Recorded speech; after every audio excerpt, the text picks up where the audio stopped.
నమస్కారం, orange news కి స్వాగతం. హెడ్లైన్ చూద్దాం.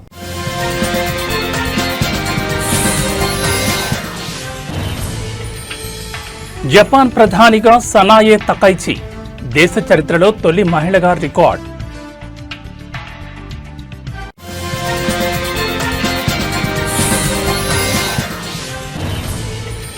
దీపావళితో మరింత క్షీణించిన ఢిల్లీ వాతావరణం. ఎయిర్ క్వాలిటీ ఇండెక్స్ 350 దగ్గర నమోదు.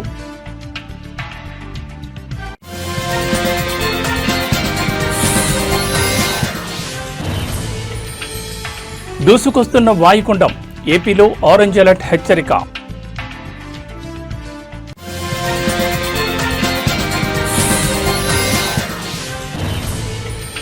కానిస్టేబుల్ ప్రమోద్ కుటుంబానికి కోటి పరిహారం, సీఎం రేవంత్ రెడ్డి ప్రకటన. ఇక డీటెయిల్స్ చూస్తే జపాన్ చరిత్రలో సరికొత్త రికార్డ్ నమోదైంది. జపాన్ ప్రధానిగా తొలిసారి ఓ మహిళ ఎన్నికైంది. లిబరల్ డెమోక్రటిక్ పార్టీ అధ్యక్షురాలు సనే తకైచి ఎన్నికయ్యారు. కాగా పార్టీలో అంతర్గత గొడవల కారణంగా జపాన్ ప్రధానిగా ఉన్న షిగెరు ఇషిబా ఇటీవల తన పదవికి రాజీనామా చేసిన సంగతి తెలిసిందే. ఈ క్రమంలో పార్లమెంట్ సభలో సభ్యులు సనే తకైచిని ఎన్నుకున్నారు. అయితే ఇటీవల జపాన్లో జరిగిన ఎన్నికల్లో పార్లమెంట్ ఎగువ సభలో అధికార పార్టీ ప్రభుత్వాన్ని ఏర్పాటు చేసే మెజార్టీని సాధించలేకపోయింది. దిగువ సభలో కూడా మెజార్టీ కోల్పోగా ఇషిబాపై ఒత్తిడి పెరిగి ప్రధాని పదవికి రాజీనామా చేశారు. ఈ క్రమంలోనే శనివారం పార్టీలో ఎన్నికలు జరగక మాజీ ప్రధాని కుమారుడు షింజిరో కోయిజీమితో పాటు మరో 3 అభ్యర్థులను ఓడించి మరీ తకైచి విజయం సాధించారు. అలాగే నేడు పార్లమెంట్లో జరిగిన ఓటింగ్లో liberal democratic party, Japan innovation party కూటమితో తకైచికి భారీ మద్దతు లభించింది. దీంతో జపాన్కు తొలి మహిళా ప్రధానిగా తకైచి అరుదైన రికార్డు సాధించారు. 64 ఏళ్ల తకైచి 1993లో స్వస్థలమైన నారా నుంచి తొలిసారి పార్లమెంటుకి ఎన్నికయ్యారు. ఎల్డీపీలో ఆర్థిక భద్రత, అంతర్గత వ్యవహారాలు, లింగ సమానత్వ మంత్రితో సహా పలు కీలక పదవుల్లో పనిచేశారు.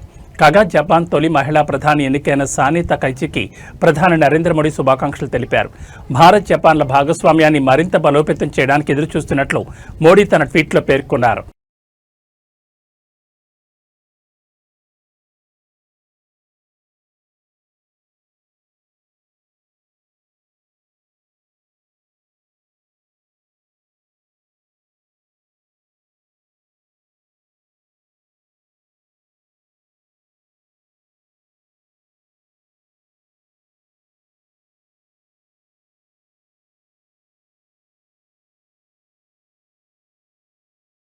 దేశ రాజధాని ఢిల్లీలో మళ్లీ డేంజర్ బెల్స్ మోగుతున్నాయి. వాతావరణం పూర్తిగా కలుషితం అయిపోయింది. దీనికి దీపావళి పండుగ తోడైంది.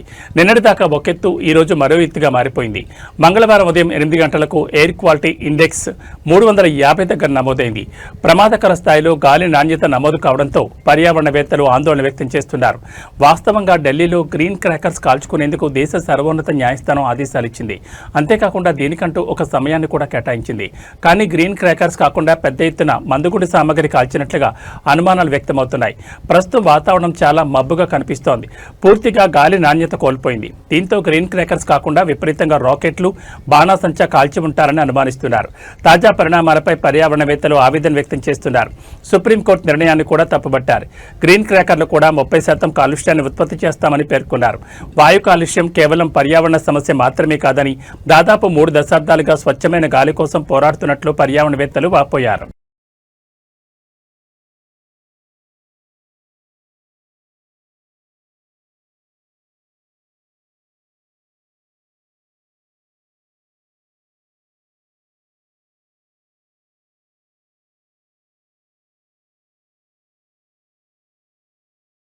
ఆంధ్రప్రదేశ్ ప్రజలకు వాతావరణ శాఖ ముఖ్యమైన హెచ్చరిక జారీ చేసింది. నైరుతి బంగాళాఖాతంలో ఏర్పడిన అల్పపీడనం కారణంగా రాష్ట్రంలో రాబోయే 2 రోజులు వర్షాలు కురిసే అవకాశం ఉందని వెల్లడించింది. ఈ అల్పపీడనం పశ్చిమ వాయు దిశగా కదులుతూ రానున్న 36 గంటల్లో వాయుగుండంగా బలపడనుందని అధికారులు అంచనా వేస్తున్నారు. దీని ప్రభావంతో రాష్ట్ర వ్యాప్తంగా వర్షాలు పడతాయని, ప్రజలు అప్రమత్తంగా ఉండాలని సూచించారు. ముందు జాగ్రత్త చర్యగా వాతావరణ శాఖ ఇప్పటికే రాష్ట్రానికి ఎల్లో అలర్ట్ జారీ చేసింది. అల్పపీడన ప్రభావంతో నేడు ఒంగోలు, నెల్లూరు, తిరుపతి, కడప జిల్లాల్లో ఓ మోస్తరు నుంచి భారీ వర్షాలు కురుస్తాయని తెలిపింది. ఆయా జిల్లాల ప్రజలు అవసరమైన జాగ్రత్తలు తీసుకోవాలని అధికారులు సూచించారు. బుధవారం నాటికి వాతావరణం మరింత తీవ్రంగా మారే అవకాశం ఉందని వాతావరణ శాఖ అంచనా వేస్తోంది. రాష్ట్ర వ్యాప్తంగా పలు ప్రాంతాల్లో భారీ నుంచి అతి భారీ వర్షాలు కురిసే సూచనలున్నాయని, ఈ నేపథ్యంలో రేపు ఆరెంజ్ అలర్ట్ జారీ చేయనున్నట్లు అధికారులు తెలిపారు. వర్షాల తీవ్రత ఎక్కువగా ఉండే అవకాశం ఉన్నందున లోతట్టు ప్రాంతాల ప్రజలు మరింత జాగ్రత్తగా ఉండాలని హెచ్చరించారు.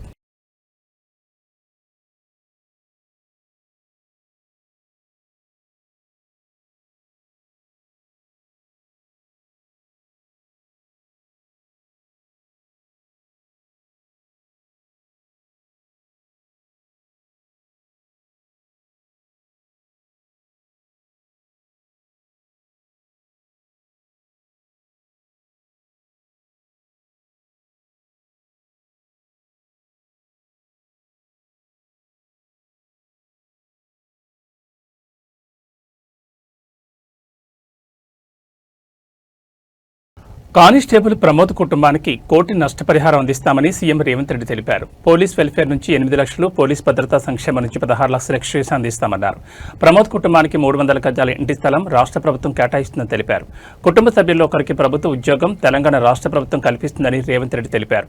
పోలీస్ అంటే ఒక భరోసా. విధి నిర్వహణలో ప్రాణాలు కోల్పోయిన పోలీస్ అమరులకు ఘననివాళులు. 1959 అక్టోబర్ 21న భారత్ చైనా సరిహద్దుల్లో 10 మంది జవాన్లు వీరమరణం పొందారు. అప్పటి నుంచి మనం అక్టోబర్ 21న అమరవీరులను స్మరించుకుంటున్నాం. దేశం కోసం ఎందరో పోలీస్ అమరవీరులయ్యారన్నారు.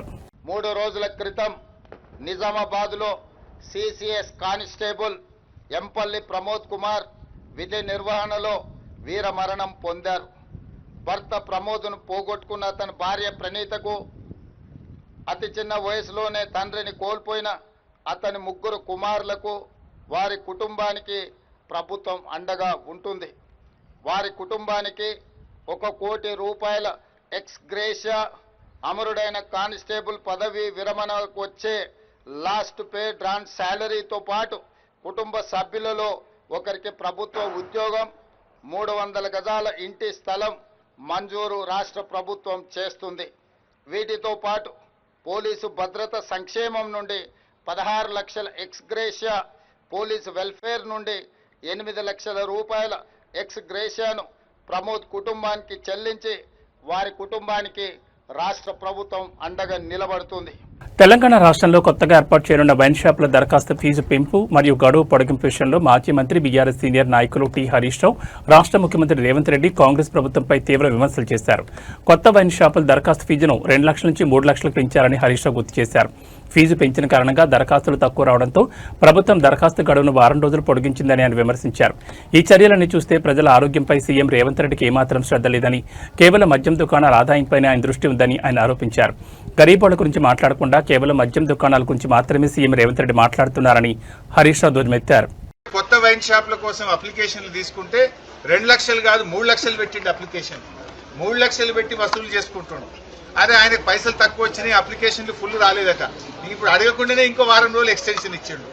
అంటే ఇంకా కొన్ని అప్లికేషన్లు రావాలి, ఇంకా కొన్ని దుకాన్లు పెట్టాలి, ఇంకా పైసలు సంపాదించాలి, జనం తాగాలి, ఊగాలి, రేవంత్ రెడ్డి కిట్టి నిండాలి. ఇంతేనా నీకు? ప్రజల మీద సోయి లేదు. మరి కేసీఆర్ కిట్ ఎందుకు అంతలేదు? బస్తీ దవాఖాన్ల జీతాలు ఎందుకు వస్తలేవు? బస్తీ దవాఖాన్ల మందులు ఎందుకు లేవు?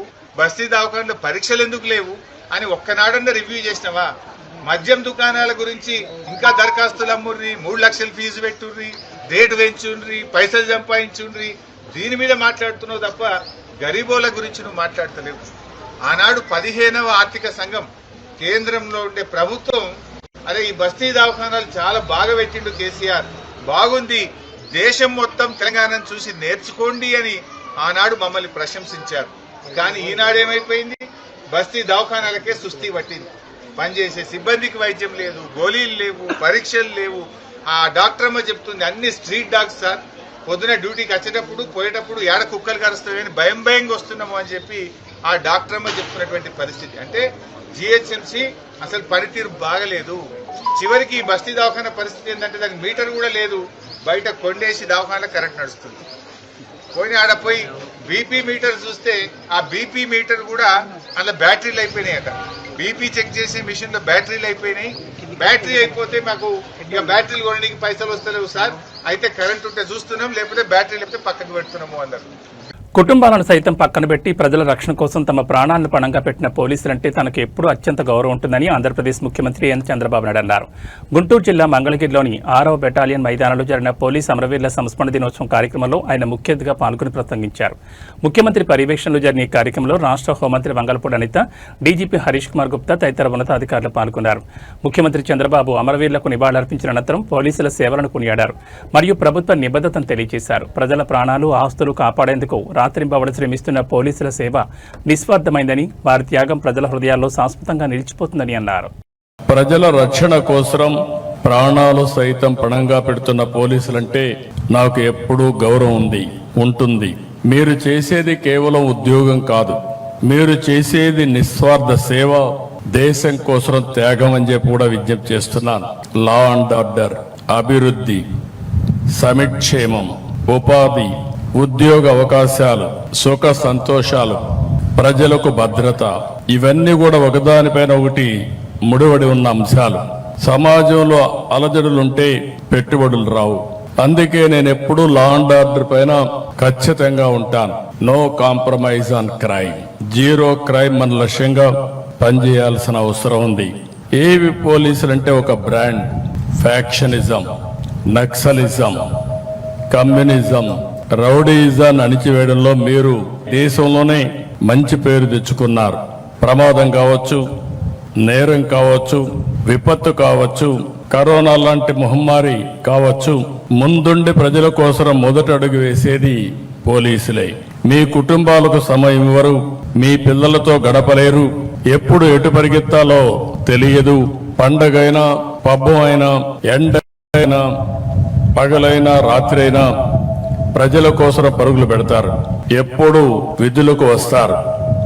విధుల కోసం కుటుంబాన్ని వదిలి వస్తున్న మీకు తమ సంతోషాలను త్యాగం చేసి మీకు సహకరిస్తున్న మీ కుటుంబ సభ్యులందరికీ శిరస్సు వంచి నమస్కారాలు తెలియజేస్తున్నా, సెల్యూట్ చేస్తున్నా. హెల్మెట్ ధరించమని ప్రచారం చేస్తారు. డ్రగ్ వద్దు బ్రో చాటి చెప్తారు.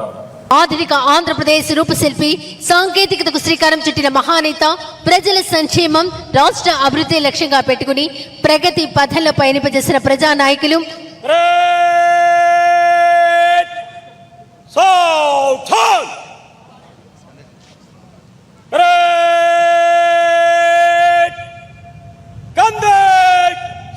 యువతకు ప్రేరణగా, ప్రజలకు ఆదర్శంగా నిలుస్తున్న నాయకులు మన రాష్ట్ర ముఖ్యమంత్రి వర్యులు గౌరవనీయులు శ్రీ నారా చంద్రబాబు నాయుడు గారు ఈనాటి పోలీస్ అమరవీరుల సంస్మరణ దిన పరేడ్ కార్యక్రమానికి విచ్చేశారు. గౌరవ వందనం స్వీకరిస్తారు.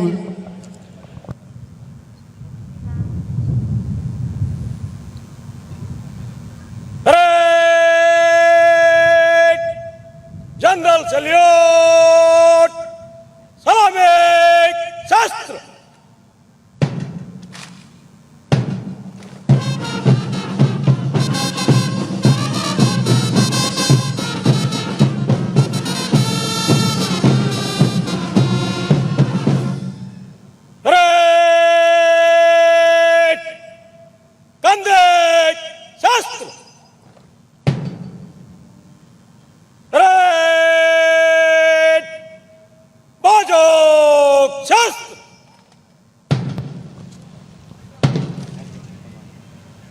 शाहिद पुस्तक टोली धीरे छल.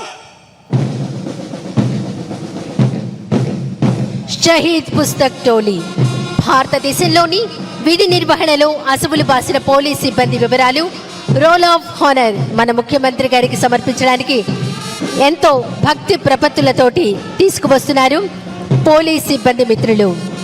షాహిద్ పుస్తక్ టోలీ.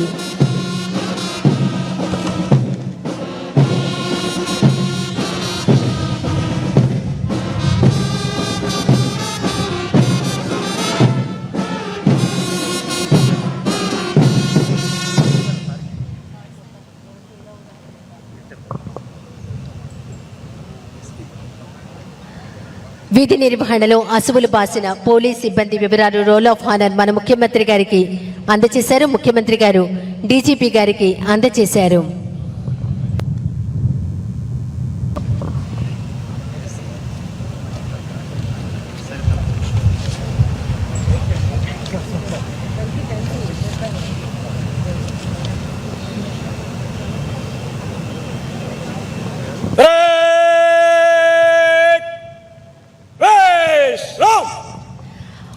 ఆంధ్రప్రదేశ్లో విధి నిర్వహణలో అసువులు బాసిన పోలీస్ సిబ్బంది వివరాలు అమరులు వారు మాటియస్ బుక్,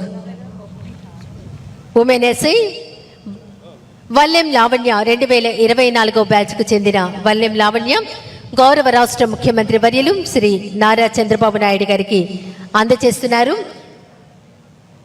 ఆంధ్రప్రదేశ్లో విధి నిర్వహణలో అసువులు బాసిన పోలీస్ సిబ్బంది వివరాలు అమరులు వారు మాటియస్ బుక్ ఆవిష్కరణ కార్యక్రమం గౌరవ రాష్ట్ర ముఖ్యమంత్రి వర్యులు శ్రీ నారా చంద్రబాబు నాయుడు గారి చేతుల మీదుగా జరుగుతోంది.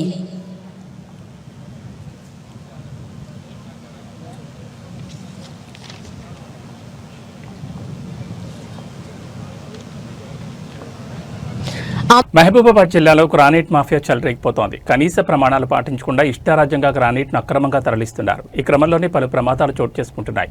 అక్రమంగా గ్రానైట్ను తరలిస్తున్న లారీలు ప్రమాదాలకు గురవుతున్నాయి. అయినప్పటికీ ప్రజల భద్రతను పట్టించుకునే నాదురే లేరు. అదృష్టవశాత్తు కొన్ని సమయాల్లో ప్రమాదాల నుంచి బయటపడుతున్నప్పటికీ ప్రజలు మాత్రం ప్రతిక్షణం భయంతో గడపాల్సిన పరిస్థితులు నెలకొన్నాయి. ఇంత జరుగుతున్నప్పటికీ అధికారులు మాత్రం చూసి చూడనట్లుగా వ్యవహరిస్తుండడం గమనార్హం.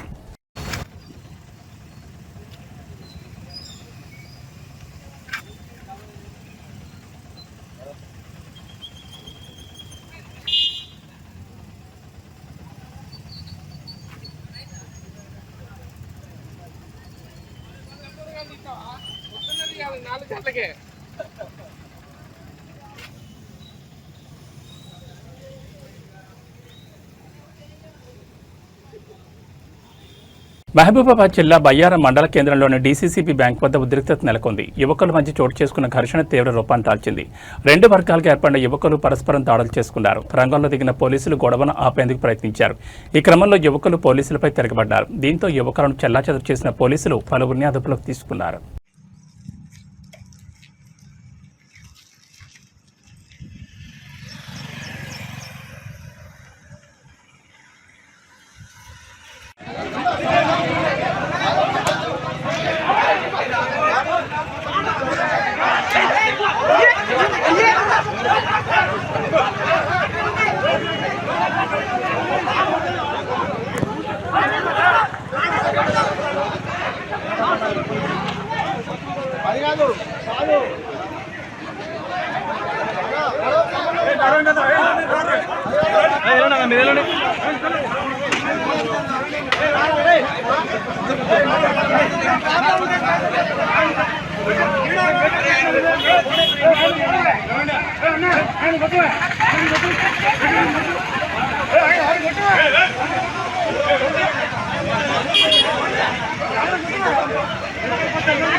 ఎన్టీఆర్ జిల్లా కంచికచర్ల వీరులపాడు మండలాల పరిధిలో కల్తీ మద్యం అమ్ముతున్నారనే దుష్ప్రచారాలను తిప్పికొట్టడానికి ఆంధ్రప్రదేశ్ ప్రభుత్వం ఎక్సైజ్ శాఖ కీలక చర్యలు తీసుకుంది. ప్రజలకు నాణ్యమైన మద్యాన్ని అందించాలనే లక్ష్యంతో ఏపీ ఎక్సైజ్ సురక్షిత అనే మొబైల్ యాప్ను ప్రజలకు అందుబాటులోకి తీసుకొచ్చింది. కంచికచర్ల వీరులపాడు మండలాల prohibition and excise station inspector Ashraf Nisa Begum ఈ విషయాన్ని మీడియా ముఖంగా ప్రజలందరికీ తెలియజేశారు. ఇన్స్పెక్టర్ ఆసిరఫ్ నిసా బేగం సురక్షిత యాప్ యొక్క ప్రయోజనాలను ప్రజలకు వివరించారు. ప్రజలు కొనుగోలు చేసిన మద్యం నాణ్యమైందా కాదా అనే విషయాన్ని యాప్ ద్వారా సులభంగా చెక్ చేసుకోవచ్చు. మద్యం షాపుల్లో పనిచేసే వ్యక్తులు మొదట యాప్ ద్వారా స్కాన్ చేసి మద్యాన్ని విక్రయిస్తారు. మద్యం కొనుగోలు చేసిన వ్యక్తులు కూడా సురక్షిత యాప్ను ఉపయోగించి తమ బాటిల్పై ఉన్న క్యూఆర్ కోడ్ను స్కాన్ చేయాలని కోరారు. ప్రజలందరూ ఈ యాప్ను గమనించి కల్తీ మద్యంపై జరిగే దుష్ప్రచారం నమ్మొద్దని, సురక్షిత యాప్ను తప్పనిసరిగా ఉపయోగించుకోవాలని ఇన్స్పెక్టర్ కోరారు. ప్రొహిబిషన్ అండ్ ఎక్సైజ్ స్టేషన్ ఇన్స్పెక్టర్నైనా నేను ఇప్పుడు మనకు మద్యం షాపుల్లో కల్తీ మద్యం వచ్చిందని ఒక వదంతులు వ్యాపించటం వల్ల ప్రభుత్వము చర్యలు తీసుకొని ప్రజలకు నాణ్యమైన మద్యాన్ని అందించాలనే ఉద్దేశంతో ఏపీ ఎక్సైజ్ సురక్ష యాప్ అనే దాన్ని డౌన్లోడ్ చేసి ప్రజలందరికీ అందుబాటులోకి తీసుకొచ్చింది. ఈ యాప్ ద్వారా షాపుల్లో పనిచేసేటటువంటి వారు మద్యాన్ని స్కాన్ చేసి అమ్ముతారు, ప్రతి బాటిల్ని కూడా. అలాగే మద్యం కొనుక్కున్న వ్యక్తి కూడా తన యొక్క యాప్లో ఆ మద్యము నాణ్యమైనదా కాదా అనేది చెక్ చేసుకోవచ్చు. ఆయన ఆ మద్యాన్ని చెక్ చేసుకొని ఏ షాపు నుంచి వచ్చింది, ఏ డిపో నుంచి వచ్చింది, దాని ఎంఆర్పి రేట్ ఎంత అనే విషయాలు కూడా ఆ యాప్లో కనిపిస్తాయి. కాబట్టి ప్రజలెవ్వరూ కూడా ఈ వదంతుల్ని నమ్మకూడదని, కల్తీ మద్యం ఉంది అనేటటువంటి దుష్ప్రచారాలు చేస్తున్న వాళ్ళ యొక్క విమర్శల్ని తిప్పి కొట్టడానికి ప్రభుత్వం ఈ యాప్ని తీసుకొచ్చింది. అదేవిధంగా బెల్ట్ షాపుల్ని కూడా మొత్తము కంట్రోల్ చేయడం జరిగింది. ఎవరైనా సరే అనధికారికంగా మద్యం విక్రయాలు చేసినట్లయితే కంచికచర్ల స్టేషన్ పరిధిలో మేము కఠినమైన చర్యలు తీసుకుంటాము. కాబట్టి ప్రజలందరూ మాకు సహకరించవలసిందిగా కోరుతున్నాము. ఎవరైనా అమ్ముతున్నట్లయితే మాకు ఫిర్యాదు చేయవలసిందిగా కోరుతున్నాము. పార్వతీపురం పట్టణంలో తీవ్ర కలకలం రేపిన ఓ సంఘటనలో ఆర్టీసీ కాంప్లెక్స్లోని పార్సెల్ కౌంటర్ వద్ద బాణాసంచా పేలడంతో 3 వ్యక్తులు తీవ్రంగా గాయపడ్డారు. ఈ పేలుడు కారణంగా కౌంటర్ భవనం కూడా కొంతమేర ధ్వంసమైంది. విజయనగరం నుంచి బస్సులో ఫ్యాన్సీ ఐటెం పేరుతో పార్సెల్ కౌంటర్కు చేరుకున్న బాణాసంచా పేలడంతో ఈ ప్రమాదం జరిగింది. పేలుడు దాటికి పార్సెల్ కౌంటర్ వద్ద ఉన్న షెడ్ పైభాగం మరియు అద్దాలు ధ్వంసమయ్యాయి. ఆ ప్రాంతంలో భయాందోళన నెలకొన్నాయి. తీవ్రంగా గాయపడిన 3 వ్యక్తులను వెంటనే అటుగా వెళ్తున్న ఆటోలో మరియు 108 అంబులెన్స్లో సమీపంలోని జిల్లా ఆసుపత్రికి చికిత్స నిమిత్తం తరలించారు. ప్రమాదం జరిగిన విషయం తెలుసుకున్న వెంటనే పోలీసులు మరియు అగ్నిమాపక సిబ్బంది సంఘటనా స్థలానికి చేరుకుని దర్యాప్తు చేపట్టారు. స్థానిక ఎమ్మెల్యే బోనెల విజయచంద్ర కూడా విషయం తెలుసుకుని హోటాహుటిన ఆర్టీసీ కాంప్లెక్స్ చేరుకున్నారు. ఎమ్మెల్యే బోనెల విజయచంద్ర ఘటనా స్థలాన్ని పరిశీలించిన అనంతరం జిల్లా ఆసుపత్రికి వెళ్లి చికిత్స పొందుతున్న క్షతగాత్రులను పరామర్శించారు. వారికి మెరుగైన వైద్యం అందించాలని అధికారులకు సూచించారు. ఫోన్ చేయండి నాయన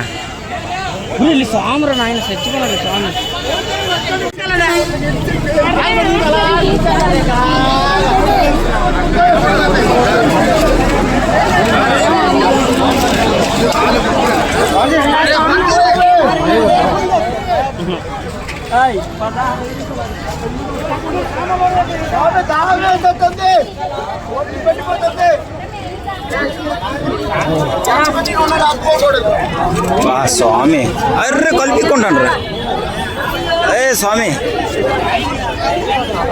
ఏబీ బులెటిన్ విశేషాలు. నమస్కారం.